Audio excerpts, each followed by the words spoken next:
কিছু ইউটিউবার, কিছু কিছু অনলাইনে বিভিন্ন ভাবে আমার মনে হচ্ছে যেটা এটা একটা মহাপরিকল্পনার অংশ। যদি বিএনপি জামাত এখনো সতর্ক অবস্থায় না যেতে পারে, তাহলে যাদেরকে তারা মাথায় তুলে নেচেছে তারাই তাদের পতনের জন্য যথেষ্ট হবে।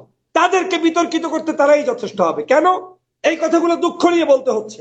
যেখানে জামাত ইসলামের আপনার কয়জন, 11 জন ব্যক্তি ফাঁসির কাস্টে ঝুলে গিয়েছে, সেই দলকে বাংলাদেশের কোন ব্যক্তি, একমাত্র শেখ হাসিনা, ভারতের নরেন্দ্র মোদী ছাড়া যদি কোনো সুপুত্র হয়, বাংলাদেশের কোন রাজনীতিবিদ বলতে পারে না যে জামাত ভারতের ষড়যন্ত্রের ফাঁদে পাড়া দিয়েছে। কারণ ভারত তো ষড়যন্ত্রের ফাঁদে, ভারতের ফাঁদে পাড়া দেয় নাই বিদায় জামাতের এই নেতাগুলোকে হত্যা করা হয়েছে। দেলোয়ার হোসেন সাঈদীকে গুলি করে, মানে কি বলে, ইনজেকশন করে হত্যা করা হয়েছে। এখন যদি আপনি নাটক সিনেমার মতো সুন্দর করে কাটছাট করে একজনকে চরিত্র হারানোর জন্য এটা সেটা বলেন, এটা জাতি কিভাবে নিবে? সমালোচনা করতে গিয়ে আমার বাবার পাও কাটতে ফেলাবো, পাশের বাড়ির লোক এসে আমার বাড়ি দখল দেবে, এই সকল ষড়যন্ত্রের পক্ষে আমি না। এরকম ষড়যন্ত্র হয়েছিল 11-তে। দেশ নায়ক জনাব তারেক রহমানকে, দেশ নেত্রী বেগম খালেদা জিয়াকে ষড়যন্ত্র করে তারপরে বাংলাদেশের রাজনীতি থেকে মুছে দিতে চেয়েছিল সেই সময়ের এক ধরনের কুচক্রী মহলের সদস্যরা, এবং তারা তখন কিন্তু সফলও হয়েছে। যারা শাহবাগে বসে আজকের এই বাংলাদেশের আলেম ওলামার ফাঁসি চেয়েছে, আপনি মৃত্যুর আগ পর্যন্ত কোনোদিন তাদেরকে বিশ্বাস করতে পারবেন না।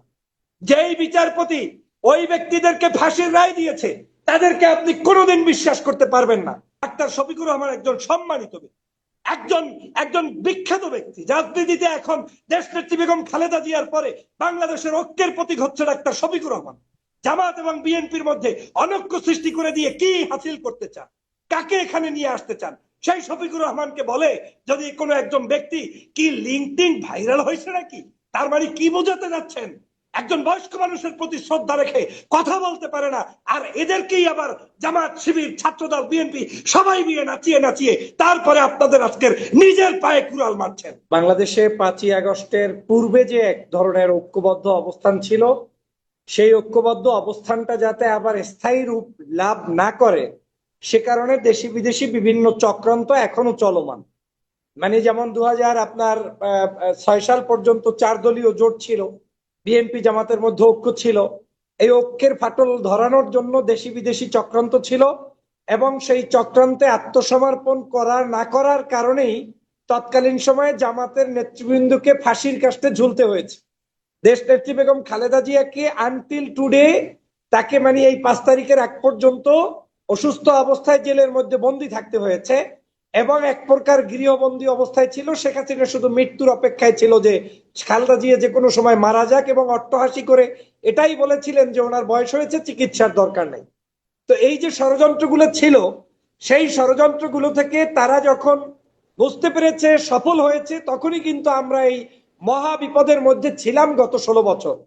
আজ আবার নতুন করে 5 তারিখের পরে যখন তারা যে কোনো মূল্যে দেখলো যে বাংলাদেশে বিজয় তো হয়ে গেল, আওয়ামী লীগ পালিয়ে গেল, শেখ হাসিনা পালিয়ে গেল, ভারত হতভম্ব হয়ে গিয়েছে, তার কাছে মানে কোনো মেসেজ ছাড়া এত ধরনের একটা ঘটনা ঘটছে। হাসিনার চাইতেও সবচেয়ে ভারত কষ্ট বেশি পেয়েছে। ওর গালের উপরে একটা জুতার থাপ্পড় মেরে দিয়েছে বাংলাদেশের জনগণ, এবং নরেন্দ্র মোদীর কলিজাটা মনে হয় যেন ছিঁড়ে গিয়েছে, মানে ছিন্ন বিচ্ছিন্ন হয়ে গিয়েছে। আওয়ামী লীগ যা কষ্ট পেয়েছে সারা বাংলাদেশের নাগরিক, আওয়ামী লীগের সমর্থকরা মিলে তার চাইতে বেশি কষ্ট পেয়েছে ভারত এবং ভারতের দালাল নরেন্দ্র মোদী। সেই জায়গা থেকে আবার নতুন করে ষড়যন্ত্র আঁকা শুরু করেছে। কিভাবে এখন ষড়যন্ত্র সফল করা যায়? একটাই, সেটা হচ্ছে রাজনীতিবিদদেরকে বিতর্কিত করা। আপনাকে একটা সহজ বুদ্ধি বলি, সাগর ভাই, ধরেন আমি আপনার সমালোচনা করলাম, সাগর ভাই ভালো না, সাগর ভাইয়ের এই সমস্যা, সাগর ভাইয়ের উপস্থাপনা ভালো না, ভালো কথা, সুন্দরভাবে আপনার একেবারে লিখতে থাকলাম। কিন্তু আমি বললাম কাকে? আমি বললাম ওই আওয়ামী লীগের আমলের 71-এর সেই উপস্থাপিকার কথা, যে উনি তাহলে ভালো। মানে আপনার কাউন্টারে আমাকে ভালো তো একজন মানুষ দেখাতে হবে, যে সাগর ভালো না, তাহলে হু ইজ বেস্ট? আজকের বাংলাদেশের পরিস্থিতিটা তাই হচ্ছে। কিছু কিছু ইউটিউবার, কিছু কিছু অনলাইনে বিভিন্ন ভাবে আমার মনে হচ্ছে যেটা এটা একটা মহাপরিকল্পনার অংশ। যদি বিএনপি জামাত এখনো সতর্ক অবস্থায় না যেতে পারে, তাহলে যাদেরকে তারা মাথায় তুলে নেচেছে তারাই তাদের পতনের জন্য যথেষ্ট হবে। তাদেরকে বিতর্কিত করতে তারাই যথেষ্ট হবে। কেন এই কথাগুলো দুঃখ নিয়ে বলতে হচ্ছে?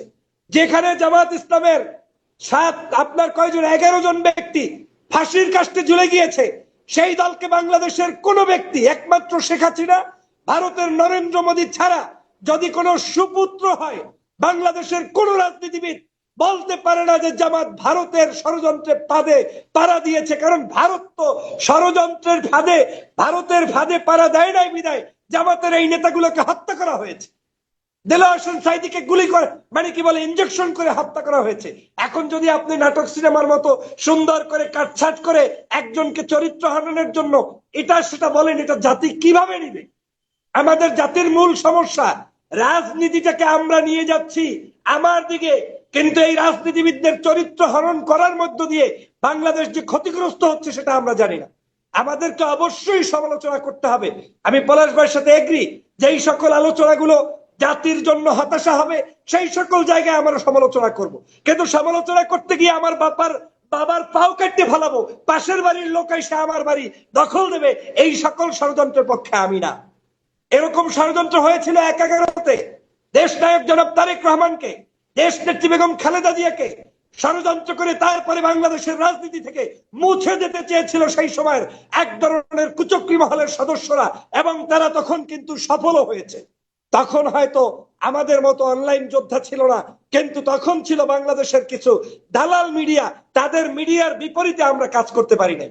আমি সবসময় সাগর ভাই আপনাকে বলি, যারা বিদেশি এজেন্ট তারা কখনোই আপনাকে বলবে না যে আপনার পেজের সামনে এসে আমি এজেন্ট।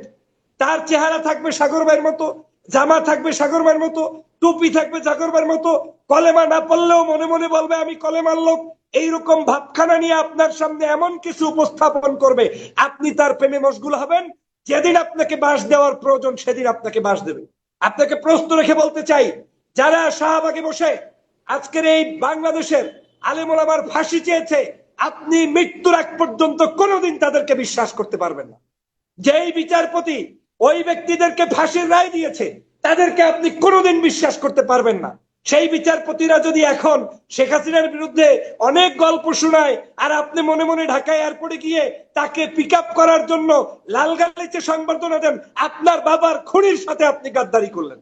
বাংলাদেশে এরকম কিছু মানুষ আছে যারা অনলাইনে বিভিন্ন সময় আপনাকে পথ ভ্রষ্ট করছে।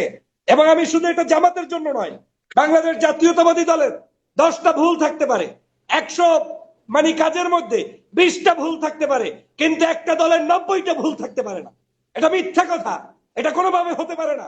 সেই দলের মধ্যে চোর থাকতে পারে, গুন্ডা থাকতে পারে, ডাকাত থাকতে পারে, সেটার জন্য তাদেরকে বহিষ্কার করা হবে। কিন্তু ওই দলকেও আপনি অপমান করতে গিয়ে আপনি যদি বলেন 90%ই খারাপ আর 10% ভালো, ভালো আছে তাও সন্দেহ। ঠিক আছে, সেটা ভিন্ন আলোচনা, আমরা ওসব আলোচনা না যাই। আপনাকে অনেক ধন্যবাদ। তার মানে এই আলোচনা এজন্যই করছি, আমি এজন্যই করছি যে রাজনীতিবিদদেরকে আজকের বাংলাদেশে কলঙ্কিত করে একটি ভিন্ন চরিত্র উপস্থাপনের মধ্য দিয়ে শেখ হাসিনাকে বাংলাদেশে প্রতিষ্ঠিত করার একটি এজেন্ডা বাস্তবায়ন শুরু হয়েছে। যারা এই ষড়যন্ত্র বুঝতে অক্ষম হবেন তারা অচিরেই আমার সাথে আবার বলবেন যে আমার কথা সত্যি। আমি চাই এই বাংলাদেশে ফ্যাসিবাদের বিরুদ্ধে যারা লড়াই করেছে, সে বিএনপি হোক, জামাত হোক, চরমোনাই হোক, তাদের ছোটখাটো ভুল ত্রুটিগুলো আমরা ধরিয়ে দিব, কিন্তু তাদেরকে ধ্বংসন করব না, শেষ করে দিব না। রাজনীতিতে তাদেরকে টিকিয়ে রেখে আগামীর বাংলাদেশ বিনির্মাণ করব, তাহলেই ভারতীয় আধিপত্যবাদ দূর হবে।